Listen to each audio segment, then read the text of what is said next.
Chapter 10. The Terrible Secret. When they first went to live at Three Chimneys, the children had talked a great deal about their father, and had asked a great many questions about him, and what he was doing, and where he was, and when he would come home. Mother always answered their questions as well as she could, but as the time went on they grew to speak less of him. Bobby had felt almost for the first time that for some strange, miserable reason these questions hurt Mother and made her sad, and little by little the others came to have this feeling too, though they could not have put it into words. One day when Mother was working so hard that she could not leave off even for 10 minutes, Bobby carried up her tea to the big bare room they called Mother's workshop. It had hardly any furniture, just a table and a chair and a rug, but always big pots of flowers on the window-sills and on the mantelpiece. The children saw to that. And from the 3 long, uncurtained windows the beautiful stretch of meadow and moorland, the violet of the hills, and the unchanging changefulness of cloud and sky. "Here's your tea, Mother love," said Bobby. "Do drink it while it's hot." Mother laid down her pen among the pages that were scattered all over the table, pages covered with her writing, which was almost as plain as print, and much prettier. She ran her hands into her hair as if she was going to pull it out by handfuls. "Poor dear head," said Bobby. "Does it ache?" "No, yes, not much," said Mother. "Bobby, do you think Peter and Phil are forgetting Father?" "No," said Bobby indignantly. "Why? You none of you ever speak of him now." Bobby stood first on one leg and then on the other. "We often talk about him when we're by ourselves," she said. "But not to me," said Mother. "Why?" Bobby did not find it easy to say why. You, she said and stopped. She went over to the window and looked out. "Bobby, come here," said her mother, and Bobby came. "Now," said Mother, putting her arm around Bobby and laying her ruffled head against Bobby's shoulder. "Try to tell me, dear." Bobby fidgeted. "Tell Mother." "Well then," said Bobby, "I thought you were so unhappy about Daddy not being here it made you worse when I talked about him, so I stopped doing it." "And the others?" "I don't know about the others," said Bobby. "I never said anything about that to them, but I expect they felt the same way about it as me." "Bobby, dear," said Mother, still leaning her head against her. "I'll tell you. Besides parting from Father, he and I have had a great sorrow.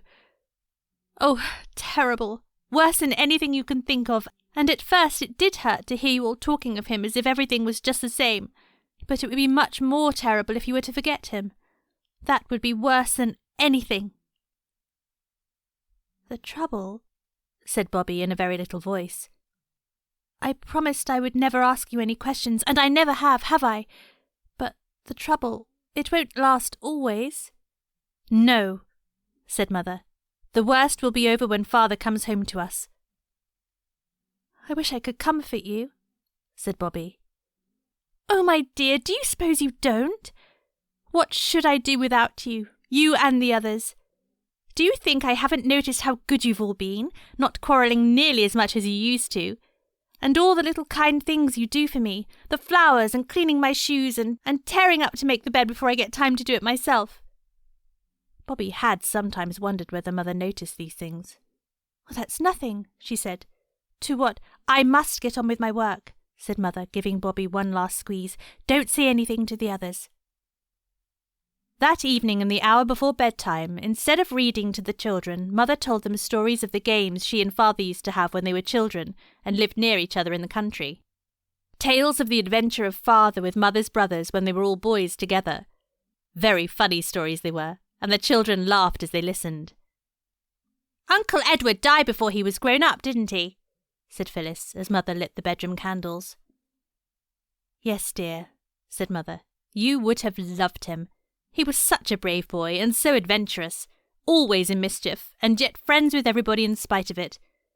And your Uncle Reggie's in Ceylon. Yes, and Father's away too, but I think they'd all like to think we enjoyed talking about the things they used to do. Don't you think so? Not Uncle Edward, said Phyllis in a shocked tone. He's in heaven. You don't suppose he's forgotten us and all the time is because God has taken him, any more than I forget him? Oh no, he remembers. He's only away for a little time. We shall see him some day. And Uncle Reggie, and Father too, said Peter. Yes, said Mother. Uncle Reggie and Father too. Good night, my darlings. Good night, said everyone. Bobby hugged her mother more closely even than usual and whispered in her ear, Oh, I do love you so, Mummy. I do. When Bobby came to think it all over, she tried not to wonder what the great trouble was. But she could not always help it. Father was not dead, like poor Uncle Edward. Mother had said so.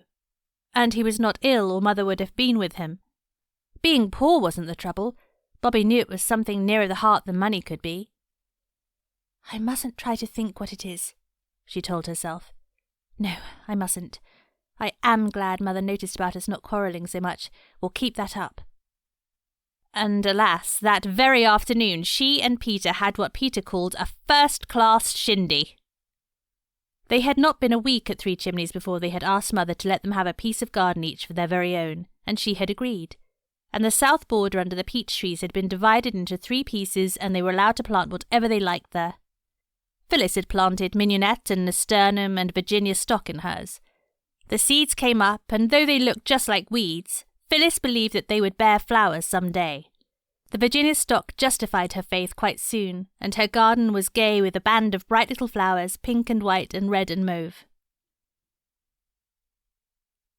I can't weed for fear I will pull up the wrong things, she used to say comfortably. It saves such a lot of work. Peter sowed vegetables in his, carrots and onions and turnips. The seed was given to him by the farmer who lived in the nice black and white wooden plaster house just beyond the bridge. He kept turkeys and guinea fowl and was a most amiable man. But Peter's vegetables never had much of a chance, because he liked to use the earth for his garden for digging canals and making forts and earthworks for his toy soldiers. And the seeds of vegetables rarely come up to much in a soil that is constantly disturbed for the purposes of war and irrigation. Bobby planted rose bushes in her garden, but all the little new leaves of the rose bushes shriveled and withered, perhaps because she moved them from the other part of the garden in May, which is not at all the right time of year for moving roses, and hoped on against hope until the day when Perks came up to see the garden and told her quite plainly that all her roses were as dead as doornails. Only good for bonfires, miss, he said. You just dig 'em up and burn 'em, and I'll give you some nice fresh roots out of my garden, pansies and stocks and sweet willies, and forget-me-nots. I'll bring 'em along tomorrow if you get the ground ready. And that happened to be the day when Mother had praised her and the other children about not quarrelling. She moved the rose bushes and carried them to the other end of the garden where the rubbish heap was that they meant to make a bonfire when Guy Fawkes' Day came. Meanwhile, Peter had decided to flatten out all his forts and earthworks with a view to making a model of the railway tunnel, cutting, embankment, canal, aqueduct, bridges, and all. So when Bobby came back from her last thorny journey with the dead rose bushes, he had got the rake and was using it busily. I was using the rake, said Bobby. Well, I'm using it now, said Peter. But I had it first, said Bobby. Well, then it's my turn now, said Peter. And that was how the quarrel began. You're always being disagreeable about nothing, said Peter after some heated argument. I had the rake first, said Bobby, flushed and defiant, holding on to its handle. Didn't I tell you this morning I meant to have it? Didn't I, Phil? Phyllis said she didn't want to be mixed up in their rows, and instantly, of course, she was. If you remember, you ought to say. Of course she doesn't remember, but she might say so. I wish I'd had a brother instead of 2 whiny little kiddie sisters, said Peter. This was always recognised as indicating the high watermark of Peter's range. Bobby made the reply she always made to it. I can't think why little boys were even invented. And just as she said it, she looked up and saw the 3 long windows of Mother's workshop flashing in the red rays of the sun. The sight brought back those words of praise. You don't quarrel like you used to. Oh! cried Bobby, just as if she'd been hit or had caught her finger in a door or had felt the hideous sharp beginnings of toothache. "What's the matter?" said Phyllis. Bobby wanted to say, "Don't let's quarrel, Mother hates it so," but though she tried hard, she couldn't. Peter was looking too disagreeable and insulting. "Take the horrid rake, then," was the best she could manage, and she suddenly let go on the handle. Peter had been holding on to it too, firmly and pullingly, and now that pull the other way was suddenly stopped, he staggered and fell over backwards, the teeth of the rake between his feet. "Serve you right," said Bobby before she could stop herself. Peter lay still for half a moment, long enough to frighten Bobby a little. Then he frightened her a little more, for he sat up, screamed once, turned rather pale, and then lay back and began to shriek, faintly but steadily. It sounded exactly like a pig being killed a quarter of a mile off. Mother put her head out of the window, and it wasn't half a minute after that she was in the garden kneeling by the side of Peter, who never for an instant ceased to squeal. "What happened, Bobby?" Mother asked. "It was the rake," said Phyllis. "Peter was pulling it, so was Bobby, and she let go and he went over." "Oh, stop that noise, Peter," said Mother. "Come, stop at once." Peter used up what breath he had left in a last squeal and stopped. "Now," said Mother, "are you hurt?" "If he was really hurt, he wouldn't make such a fuss," said Bobby, still trembling with fury. "He's not a coward." "I think my foot's broken off, that's all," said Peter huffily, and sat up. Then he turned quite white. Mother put her arm round him. "He is hurt," she said. "He's fainted. Here, Bobby, sit down and take his head on your lap." Then Mother undid Peter's boots. As she took the right one off, something dripped from his foot onto the ground. It was red blood. And when the stocking came off, there were 3 red wounds in Peter's foot and ankle, where the teeth of the rake had bitten him, and his foot was covered with red smears. "Run for water! A basinful!" said Mother, and Phyllis ran. She upset most of the water out of the basin in her haste and had to fetch more in a jug. Peter did not open his eyes again till Mother had tied a handkerchief around his foot, and she and Bobby had carried him in and laid him on the brown wooden settle in the dining room. By this time Phyllis was halfway to the doctor's. Mother sat by Peter and bathed his foot and talked to him, and Bobby went out and got tea ready and put in the kettle. "It's all I can do," she told herself. "I suppose Peter should die, or be a helpless cripple for life, or have to walk with crutches, or wear a boot with a sole like a log of wood." She stood by the back door reflecting on these gloomy possibilities, her eyes fixed on the water butt. "I wish I'd never been born," she said, and she said it out loud. "Why, lawk-a-mercy, what's that for?" asked a voice, and Perks stood before her with a wooden trug-basket full of green-leaved things and soft loose earth. "Oh, it's you," she said. "Peter's hurt his foot with a rake, 3 great gaping wounds like soldiers get, and it was partly my fault." "That it wasn't, I'll go bail," said Perks. "Doctor seen him?" "Phyllis has gone for the doctor."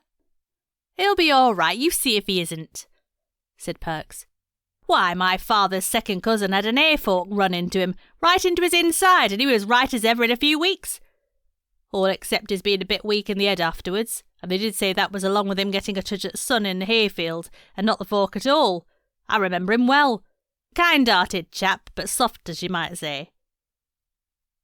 Bobby tried to let herself be cheered by this heartening reminiscence. "Well," said Perks, "you won't want to be bothered with gardening just this minute, I dare say. You show me where your garden is, and I'll pop the bits of stuff in for you, and I'll hang about, if I may make so free, to see if the doctor as he comes out and hear what he has to say. You cheer up, missy. I'll lay a pound he isn't heard, not to speak of." But he was. The doctor came and looked at the foot and bandaged it beautifully, and said that Peter must not put his foot to the ground for at least a week. "He won't be lame or have to wear crutches or a lump on his foot, will he?" whispered Bobby breathlessly at the door. "My aunt, no," said Dr. Forrest. "He'll be as nimble as ever on his pins in a fortnight. Don't you worry, little Mother Goose." It was when Mother had gone into the gate with the doctor to take his last instructions, and Phyllis was filling the kettle for tea, that Peter and Bobby found themselves alone. "He says you won't be lame or anything," said Bobby. "Oh, of course I shan't, silly," said Peter, very much relieved all the same. "Oh, Peter, I'm so sorry," said Bobby after a pause. "That's all right," said Peter gruffly. "It was all my fault," said Bobby. Rot, said Peter. If we hadn't quarrelled, it wouldn't have happened. I knew it was wrong to quarrel. I wanted to say so, but somehow I couldn't. Don't drivel, said Peter. I shouldn't have stopped if you had said it. Not likely. And besides, us rowing hasn't anything to do with it. I might have caught my foot in the hoe or taken off my fingers in the chaff-cutting machine or blown my nose off with fireworks. It would have been hurt just the same whether we'd been rowing or not. But I knew it was wrong to quarrel, said Bobby in tears. And now you're hurt and... Now look here, said Peter firmly. You just dry up. If you're not careful, you'll turn into a beastly little Sunday school prig, or so I tell you. I don't mean to be a prig, but it's so hard not to be when you're really trying to be good. The gentle reader may perhaps have suffered from this difficulty. Not it, said Peter. It's a jolly good thing it wasn't you who was hurt. I'm glad it was me. There. If it had been you, you'd be lying on the sofa looking like a suffering angel and being the light of the anxious household and all that, and I couldn't have stood it. No, I shouldn't, said Bobby. Yes, you would, said Peter. I tell you I shouldn't. I tell you you would. Oh, children, said Mother's voice at the door. Quarrelling again already? We aren't quarrelling, not really, said Peter. I wish you wouldn't think it's rows every time we don't agree. When Mother had gone out again, Bobby broke out. Peter, I am sorry you're hurt, but you are a beast to say I'm a prig. Perhaps I am. You did say I wasn't a coward, even when you were in such a wax. The only thing is, don't you be a prig, that's all. You keep your eyes open, and if you feel prigginess coming on, just stop it in time, see? Yes, said Bobby. I see. Then let's call it Pax, said Peter, magnanimously. Bury the hatchet in the fathoms of the past. Shake hands on it. I say, Bobby, old chap, I'm tired. He was tired for many days after that, and the settle seemed hard and uncomfortable in spite of all the pillows and bolsters and soft-folded rugs. It was terrible not to be able to go out.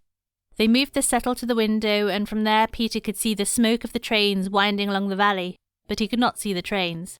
At first Bobby found it quite hard to be as nice to him as she wanted to be, for fear he should think her priggish.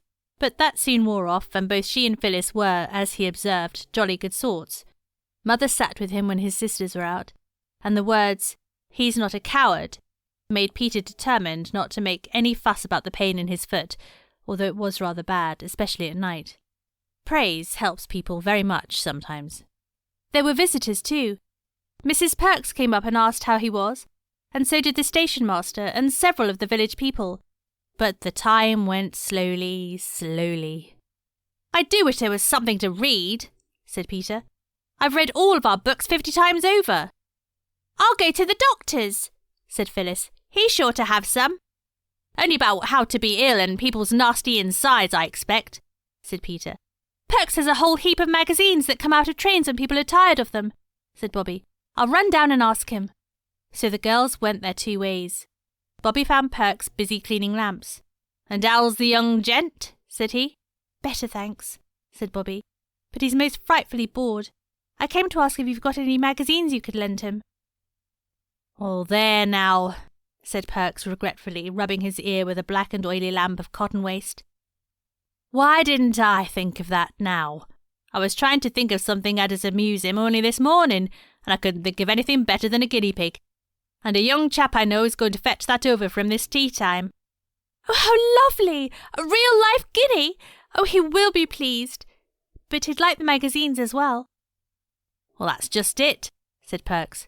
I've just sent the pick of 'em to Snigson's boy. Him's just what's getting over the pneumonia. But I've got lots of illustrated papers left. He turned to the pile of papers in the corner and took up a heap 6 inches thick. There, he said. I'll just slip a bit of string and a bit of paper round 'em. He pulled up an old newspaper from the pile and spread it on the table and made a neat parcel of it. There, said he. There's lots of pictures, and if he liked to mess 'em about with his paint box or coloured chalks or what not, why let him. I don't want 'em. Oh, you're a dear, said Bobby, who took the parcel and started. The papers were heavy, and when she had to wait at the level crossing while a train went by, she rested the parcel on top of the gate, and idly she looked at the printing on the paper that the parcel was wrapped in. Suddenly she clutched the parcel tighter and bent her head over it. It seemed like some horrible dream. She read on. The bottom of the column was torn off.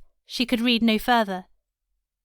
She never remembered how she got home, but she went on tiptoe to her room and locked the door.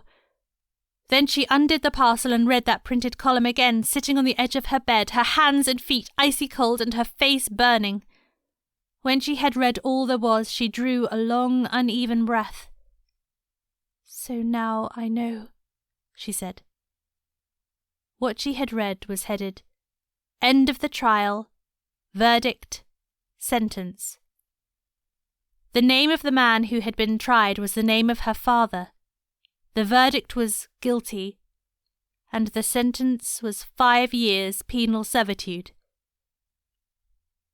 "Oh, Daddy," she whispered, crushing the paper hard. "It's not true. I don't believe it. You never did. You never, never, never." There was a hammering on the door. "What is it?" said Bobby.